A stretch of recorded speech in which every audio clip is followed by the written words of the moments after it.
No console is a stranger to some slowdown, or as other people like to call it, lag. It usually happens when the CPU is trying to do so many things at once and it can't quite keep up, to put it simply. One way to eliminate this is by overclocking the CPU, which essentially lets the CPU run at a more efficient speed, depending on what clock speed you set it to. This is the unit we'll be working with. Wait, really? No, it's not. This is the unit we'll be working with, the Sega Mega Drive. Its stock speed, which is 7.6 MHz, may not be enough to, let's say, keep up when someone loses their rings in multiplayer mode in Sonic the Hedgehog 2, or perhaps you think Turbo Outrun just isn't fast enough, in which case this modification suits you quite well. The clock speed I decided to work with was 10 MHz, so I did all the stuff that someone else on the internet can explain and voila! Overclocked! So, who wants to see some of the hard evidence of the benefits and mistakes? Well, that's what you're here for, isn't it? So let's just get on with it. So the first comparison begins with the 10 MHz footage on the left and the 7.6 MHz on the right, and you can immediately see a difference there with the left driver speeding away and is already a considerable amount ahead of the right driver. Now you can see that the timers run at exactly the same speed, even with different CPU clock speeds. It's a brilliant day here in Monaco, perfect driving conditions with well-behaved weather and no signs of any rain. The left driver has just gone through Nivelle chicane, while the right driver just out of the tunnel there. As we start nearing the end of the first lap, you can see how far ahead the left driver really is, and without a doubt is definitely the better driver, thanks to the special overclocking treatment it has received. And now we wait for the driver on the right.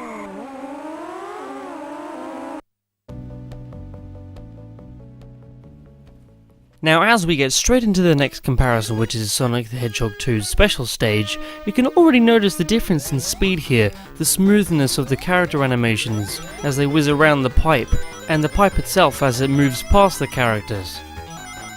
Now I'd like to take note of an error I'd made during the recording of this segment. I didn't record it in stereo, so some sounds from certain channels may be missing.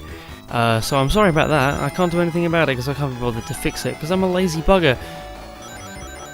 Now there's something a little different and unique about this particular comparison, something a little odd in regards to the audio. You see, the audio from the overclocked Mega Drive is actually very slightly faster. Talk about blast processing, this is blaster processing! But in the end it does get very distracting side by side. I only wonder, would speedrunners notice this? Could you take this to a speedrunning competition and theoretically beat everyone else? You'd have to be pretty desperate just to shave off those few extra seconds. 10 MHz has successfully retrieved the Chaos Emerald about 18 whole seconds ahead of 7.6 MHz, which is actually quite a bit of time. So now, Sonic has some time to kill and fuck about an Emerald Hill Zone. Whoa-hey! 18 seconds. That's saving you a lot of time. Now, while these comparisons show mostly positive results, not absolutely everything will go to plan. So here's a comparison that demonstrates the mistakes.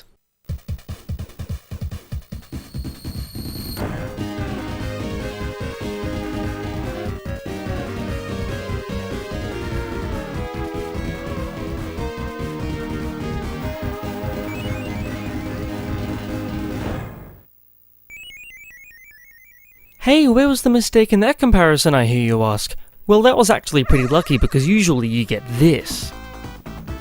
That's right, not all games will work after the Mega Drive has been overclocked.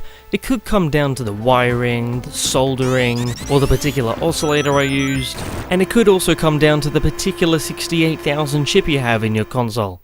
Whatever the reason may be, this game is just a little picky, and it usually crashes whenever it wants to. Sometimes in the same place over and over again.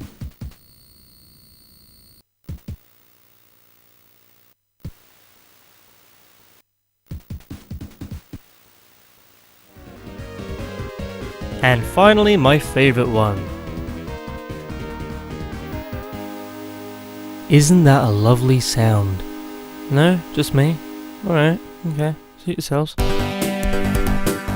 Some games like Virtua Racing just plain refuse to work because that game's cartridge has its own processor inside which requires a certain clock speed, or something like that at least. No! While other games just have these strange miscellaneous errors. In the end, I can only really recommend this modification for people who are supreme haters of slowdown for very specific games. Really, it's up to you, do whatever you want, just don't blame me if something goes wrong. Anyway, that's all I have time for today. I hope you enjoyed this as much as I enjoyed making it, and as always, I'll be back in 16 bits.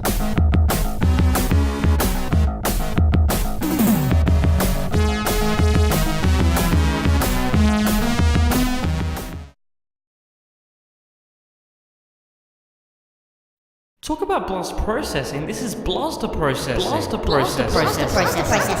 Blaster processing.